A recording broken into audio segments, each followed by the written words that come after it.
Marcos capítulo 4. Novamente Jesus começou a ensinar.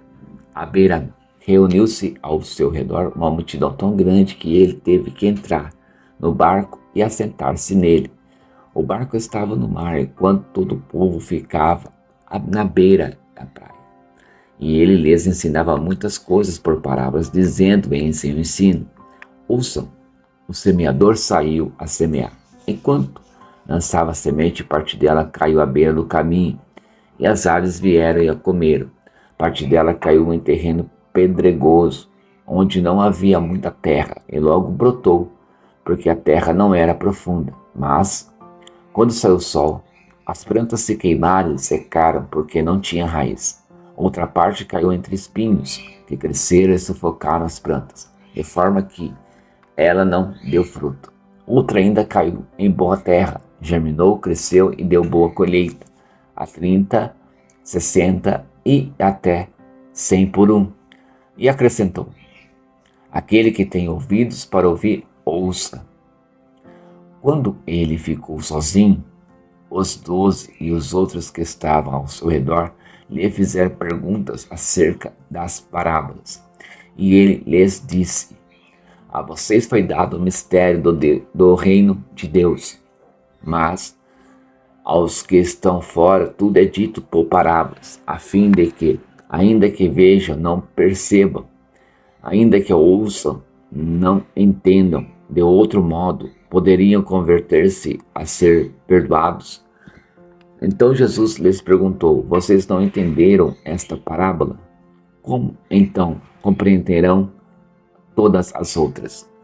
O semeador semeia a palavra. Algumas pessoas são como a semente à beira do caminho, onde a palavra é semeada. Logo que a ouvem, Satanás vem e retira a palavra nelas semeada.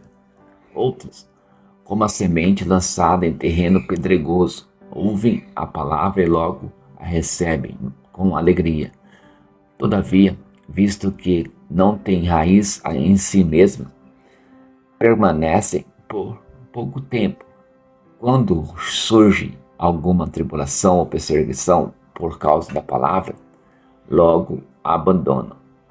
Outras ainda, como a semente lançada entre espinhos, ouvem a palavra, mas quando chegam as preocupações desta vida, o engano das riquezas e os anseios por outras coisas sufocam a palavra, tornando-a infrutífera. Outras pessoas são como a semente lançada em boa terra, ouvem a palavra, aceitam-na e dão uma colheita de 30, 60 e até 100 por um. E ele lhes disse: quem traz uma candeia para ser colocada debaixo de uma vasilha ou de uma cama, acaso não a coloca no lugar apropriado? Porque não há nada oculto, senão para ser revelado, e nada escondido, senão para ser trazido à luz. Se alguém tem ouvidos para ouvir, ouça. Considerem atentamente o que vocês estão ouvindo, continuou ele. Com a medida com que medirem, vocês serão medidos, e ainda mais acrescentarão para vocês. A quem tiver, mais lhe será dado. De quem não tiver, ainda o que tem lhe será tirado.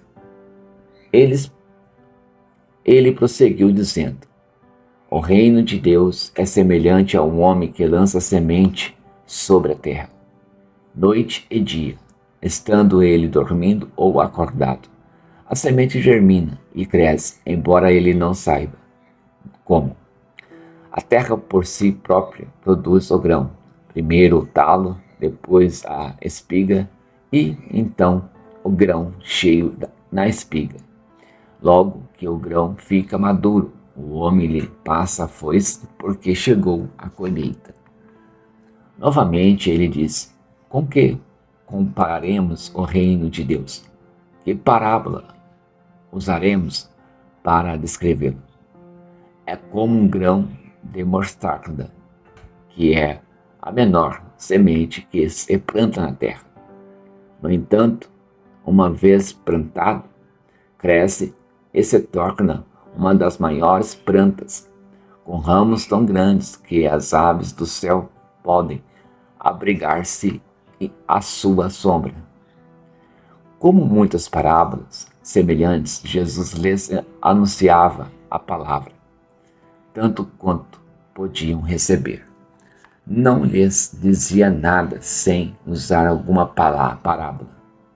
Quando, porém, estava a sós com os seus discípulos, explicava-lhes tudo.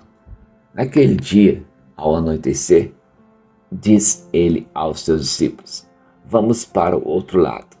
Deixando a multidão, eles o levaram ao barco, assim como estavam outros barcos. Também o acompanhavam. Levantou-se um forte vendaval, e as ondas se lançavam sobre o barco, de forma que este ia se enchendo de água. Jesus estava na popa, dormindo com a cabeça sobre um travesseiro. Os discípulos o acordaram e clamaram: Mestre, não te importas que morremos? Ele se levantou, repreendeu o vento e disse ao mar: Aquiete-se, acalme-se. O vento se aquietou e fez-se completa bonança. Então perguntou aos seus discípulos: Por que vocês estão com tanto medo? Ainda não têm fé? Eles estavam apavorados e perguntavam uns aos outros: Quem é este que até o vento e o mar lhe obedecem?